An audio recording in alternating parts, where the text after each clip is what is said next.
Hey friends, I'm Mel and welcome to my kitchen. Each week I share quick and easy weeknight dinner ideas that are budget friendly and made with simple basic ingredients you can find at any grocery store. I thought the new year deserved to be started off right with 3 brand new dump and go Crockpot dinners. There's nothing I like better after the busy holidays than to come home to a good old slow cooked meal. So let's get started.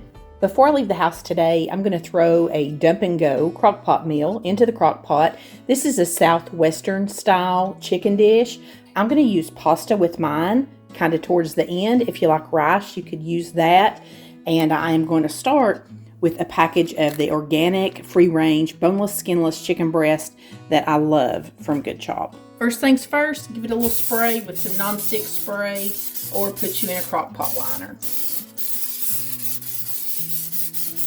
Next, I'm going to lay in my chicken breast, and I just use 2 because these are really good size, but you're welcome to use 3, 4, how much ever you want to use.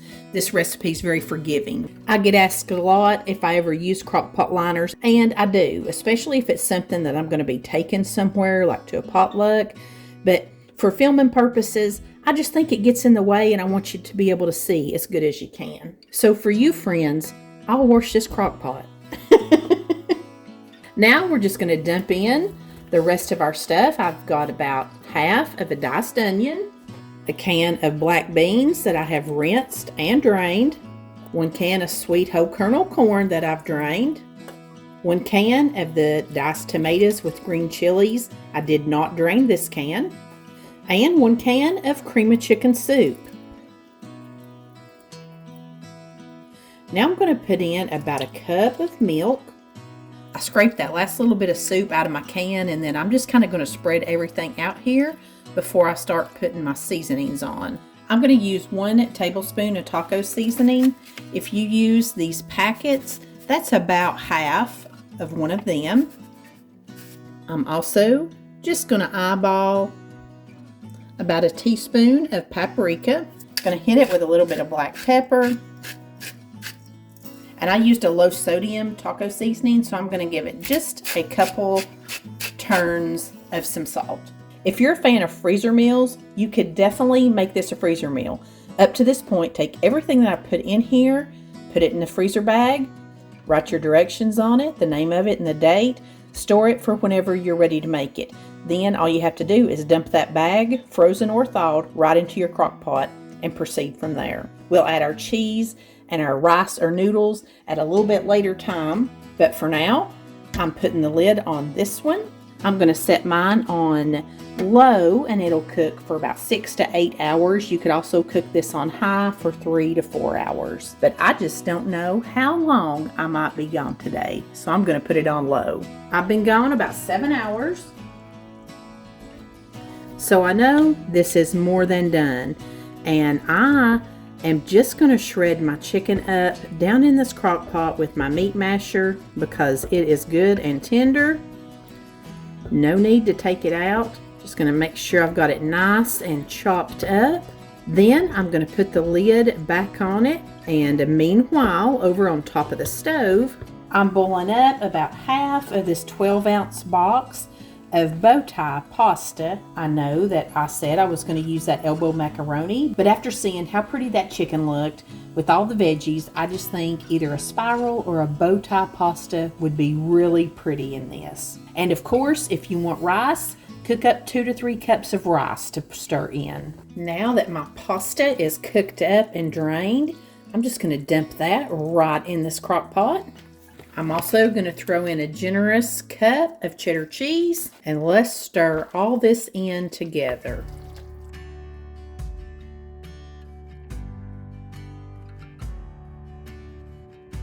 Now that it's all mixed together, I'm going to sprinkle about another cupful of cheese over the top. I'm using cheddar, use whatever you prefer. Then I'm just going to pop the lid back on this long enough for it to melt. Friends, this was so delicious. I love anything that is like a Tex-Mex flavor, and this is one of those dishes. It tastes even better the second day around. I like to eat mine with just a little bit of a crunchy a tortilla chip. I don't know why it is, but anytime I'm eating anything with that Tex-Mex flavor, I just want a little bit of something crunchy to go with it. This was a new one we'll definitely have again. Today I'm making the Crockpot $1 million pasta. I am going to half this recipe. I'll leave you the full measurements and everything in the recipe whenever I link it below. And I am using this ground beef that I've been enjoying from Good Chop, and they have kindly sponsored today's video. Let me tell you a little bit more about them. Good Chop offers customizable boxes of high quality meat and seafood delivered right to your door on your own schedule. All the products are vacuum sealed and flash frozen at peak freshness, so you can stock your freezer and have the cuts you want when you're ready to cook them. The selection just can't be beat. We've eaten a lot of delicious Good Chop products and still have lots more to try. They offer over 60 high quality cuts, 100% grass-fed ribeyes, USDA prime filet mignon, wild caught salmon, free range and organic chicken, pork tenderloin, thick cut bacon, and more. I don't waste my time anymore shopping at multiple stores trying to find quality cuts that don't break the bank. Good Chop's price per meal starts at $3.74, and they pride themselves on sourcing meat that comes with no antibiotics or added hormones ever. Only the good stuff. They back it up with a 100% money-back guarantee. Love Good Chop or you get your money back. And unlike many other companies, Good Chop sources its meat and seafood exclusively from American farms and fisheries. You can feel good knowing that when you choose Good Chop, you're supporting local family farms and independent ranchers right here in the U.S. To get started, go to goodchop.com/YouTube and use code MommaMail120, or you can click the link in the caption below to receive $120 off across your first 4 boxes. Save time and money on quality meat and seafood delivered right to your home by going to goodchop.com/YouTube and use code MommaMail120, or click that link in the description below to receive $120 off across your first 4 boxes. And thank you, Good Chop, for sponsoring today's video. Let's get back to this crock pot cooking. You can see I've got my ground beef almost finished up. Patrick's over here frying sausage. We really eat in this house, don't we, Dad? Mm-hmm. What they say about little houses grow big love, because you got to be close together, don't you? Anyway, now I am going to mix up the cheese mixture. Again, I'm halving this recipe, so these are going to be some weird measurements, but I'm using 4 ounces of softened cream cheese. I'm going to put in a 1/4 cup of sour cream. I'm putting in 1/2 cup of ricotta cheese. I forgot about my garlic when I had all my ingredients laying out, but I'm going to throw a little bit of that in. And let's give it some Italian seasoning. Maybe 1/2 teaspoon. Now we'll just mix all that together.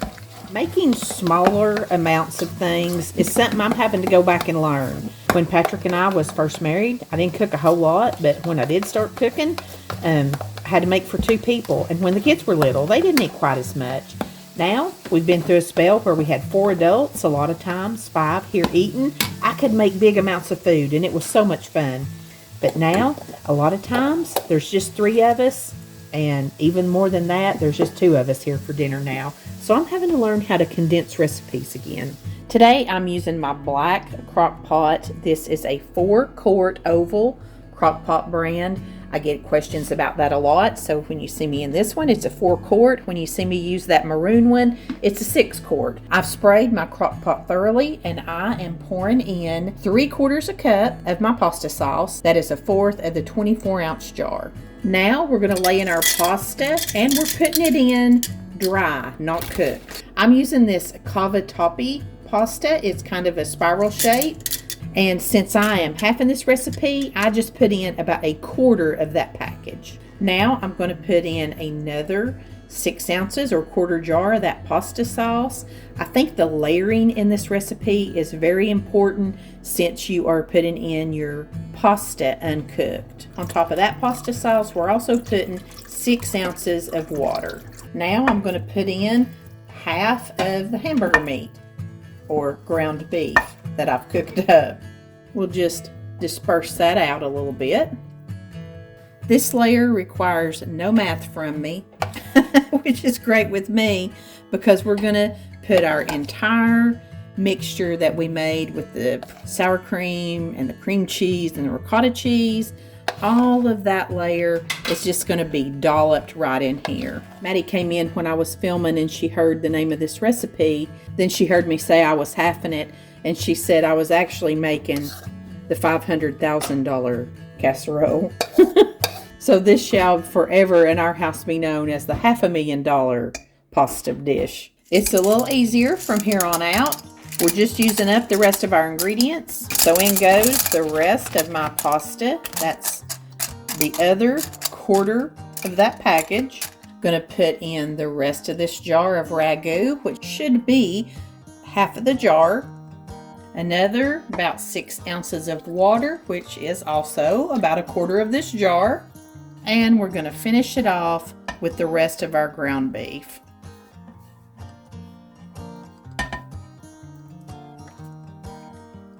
And you can see how this has almost filled up my 4-quart crock pot. This is a lot. I can't imagine making this entire recipe. It would be great to take to a potluck though, if you had a whole bunch of people, but I definitely suggest putting it in a 6-quart at least. I'm gonna put the lid on mine and I'm gonna cook it on low for about 3 to 4 hours. It's been about 3.5 hours. Want to come in here and give all of this a stir, and you are checking your pasta to make sure that it's cooked. Mine feels perfect. If your pasta was not cooked at this point, just pop that lid right back on, cook it another 30 minutes to an hour. It smells awesome. Now I've got everything all mixed together. I'm going to add about a cup of mozzarella cheese to the top. Make it nice and pretty and gooey. And I have a little bit of Parmesan cheese, and I'm just going to sprinkle, maybe a quarter of a cup of that right over the top too. I wouldn't be me if I didn't throw me some Italian seasoning on here. Going to pop this lid back on, let it sit here just long enough to melt this cheese up. Friends, this is another winner. We absolutely loved this. I love any kind of tomato cheesy pasta dish with a big fresh salad, but this one was over the top. It was so nice to have the pasta actually cooked down in the crock pot. I have a few recipes where you can do that, and to me, saving that extra step, that is just a big bonus. So this is one we're filing away for future use again. This is a lineup of good old favorites that I use all the time. I've made rich chicken 1,000,000 times in the oven, but I've never made it in the slow cooker. We're going to give it a try today.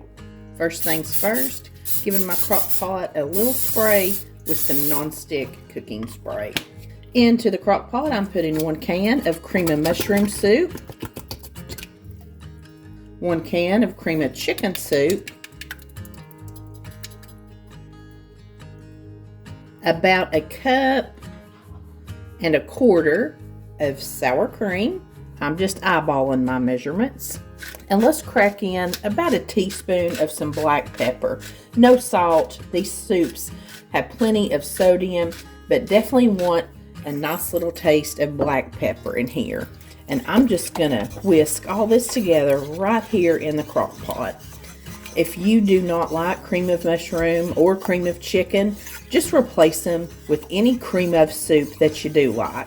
Now I'm putting my chicken breasts down in the crock pot, and I'm using 4 really nice sized chicken breasts. And I'm going to make sure that each one of these breasts are coated in this soup mixture. Get all sides of them, really coat them and spread it on thick. You just really want to get these things buried under your soup sauce. Now I'm going to fix up my Ritz cracker topping. I'm going to melt a 1/2 stick of butter, and I'm going to take 1 sleeve of Ritz crackers and crush them up, looking to make about 1.25 to 1.5 cups of Ritz cracker crumbs. Now that we got our cracker crumbs, let's just crack in a little bit more black pepper here, maybe half a teaspoon. Now let's put a little seasoning in these Ritz. I'm going to use about 1/4 teaspoon of onion powder, about 1/4 teaspoon of garlic powder, and about 1/2 teaspoon of Italian seasoning. Let's give that a little mix. Now we're going to pour in our 1/2 stick of butter that's been melted in the microwave. And again, let's get all these cracker crumbs coated in this butter. I don't completely smush my Ritz to smithereens. I like it a little bit chunky. Ritz crackers are just delicious and buttery on their own, but they make a wonderful topping for just about anything, any kind of casserole. Now we're just going to take our cracker crumbs and spread them all along the tops of our chicken. We've got all the creamy flavor of the cream of soups, a little bit of tang with the sour cream, and the buttery goodness of the crackers, and a bunch of added flavor and seasonings in there. Something I usually do when I'm baking this in the oven is I'll put some cheddar cheese or even Swiss cheese, and it kind of makes it Swiss chicken under these breadcrumbs, and that makes it really good too. But hey, this is decadent enough today. Looks delicious, and I'm getting a little bit of a later start in the day, so I'm going to pop my lid on, and I'm going to cook it on high, and it should be done within 2 to 3 hours, just making sure your chicken is cooked up to the proper temperature. But this is a meal that you could definitely put on here and let it cook on low all day long. Here's something I haven't showed you in a long time, and it's how I doctor up canned green beans to make them a little bit better. I'm just using 1 can tonight of Kroger brand cut green beans. It's just me and Patrick here. I throw in some of these real bacon pieces. Gonna season it up with some very little bit of salt and a little bit of black pepper. I got a little bit of bacon grease out of this coffee cup where I save it in the refrigerator. Gonna slide that in. I'm gonna put in some Worcestershire sauce. If you like soy sauce, I hear that's really good to throw in. And I'm gonna toss in some brown sugar. I just kind of eyeball these ingredients. There's really no right or wrong way to do this, and I did not drain my green beans.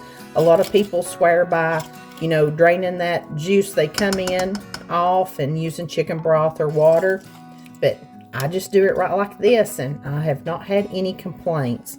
I'm gonna stir that all together, and I'm gonna bring this up to a pretty hard simmer. I like to cook my green beans down a little bit. I know they're already cooked. That's just kind of how we like them. Another little shortcut hack I love to use is instant mashed potatoes. This is a large 8-serving package, and it said to use 4 cups of boiling water. I actually did about 3.5 cups, and then that last half cup I'm using some half and half. Then I'm just gonna stir these in just like the directions say. I think using that little bit of milk instead of water really makes a difference. It makes them a little richer and creamier. I've also been known to throw in cream cheese or sour cream, regular milk, evaporated milk, just whatever I have in the dairy department that I can add to these. Now we're just going to get these moistened completely and let them stand for a couple minutes. Once they've set a minute, I just come back with that fork and I kind of whip them up a little bit. I wouldn't be me if I didn't put some black pepper in them. I love black pepper. It's about time to refill that. Just a little bit of salt. I think these have a good flavor without it. I always toss in a couple little teaspoon or so of melted butter. And these are gonna be good to go. I love quick and easy convenience food sides, especially when I've got a crock pot meal that has made my day so much easier already. Who wants to come home and peel potatoes? Look how beautiful. It smells so good in here. I cannot wait to dish this out. Look how pretty that topping looks. And this is going to have a really nice gravy with it. You can serve this over rice or noodles, but y'all know I'm eating mine on mashed potatoes. And friends, this one was absolutely delicious too. I loved the little bit of breading and the wonderful gravy on it. Me and Patrick, we just made pigs out of ourselves this night. That's all there is to it. I think when you come off of a season where you're eating a lot of appetizers and candies and stuff like that, you're just ready for something like this. And this one especially, I think it was the gravy. It just hit home with us. All of these meals in this video were delicious, but this right here, I wished I could just reach it right through that screen and share it with you. It was so good. And friends, I've missed you like crazy these past couple weeks, but I really did enjoy spending some quality time with my family and just recharging my batteries a little bit. And it's your friendship and your loyalty to be here every week that allowed me to do that. And you'll just never know how much I appreciate it. And if you need some more ideas, you can check out this marathon of 25 ground beef dinners. You're sure to find something tasty. I pray that you have a blessed week, and until next time, I send you love from my kitchen.